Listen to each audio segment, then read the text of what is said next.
இப்போ இந்த கச்சத்தீவை பற்றி பேசும்போது 280 ஏக்கரை தாரை வார்த்து கொடுத்து விட்டார், தாரை வார்த்து கொடுத்து விட்டார் அப்படின்ட்டு எல்லோரும் ஒரே குரலில் பேசும்போது எங்களுக்கு ரொம்ப சங்கடமாக இருந்தது. இவ்வளோ பெரிய ஒரு தலைவர் அந்த அம்மா. உலகமே வந்து அந்த அம்மாவை பார்த்து அதிர்ச்சியாக பார்த்தாங்க. இப்படிப்பட்ட ஒரு இரும்பு பெண்மணி இந்தியாவில் வந்து ஒரு பிரதமராக, முதல் பெண் பிரதமராக வந்திருக்காங்க. இவ்வளவு பெரிய ஒரு ஆளுமை உள்ள பிரதமரை நாங்கள் பார்க்குறோம் அப்படின்ட்டு அமெரிக்க ஜனாதிபதியிலேருந்து உலக நாட்டு தலைவர்லாம் பேசின ஒரு தலைவி, இந்த நாட்டுக்காக தன் உயிரை தியாகம் செஞ்ச ஒரு தலைவியை பார்த்து எல்லோரும் குற்றவாளி மாதிரி பேசுகிறாங்கன்ற வருத்தம் இருந்தது.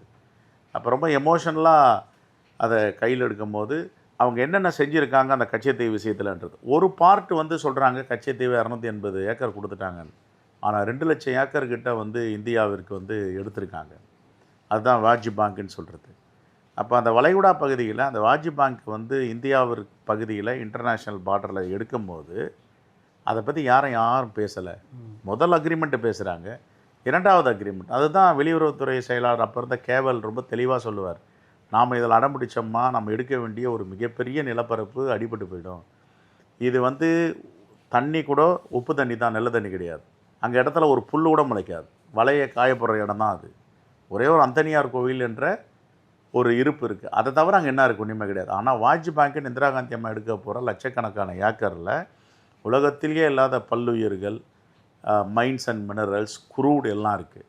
இது வந்து பாபா அட்டாமிக் எனர்ஜியில் இருந்து பாபா வந்து இதை சொல்லியிருக்கார்.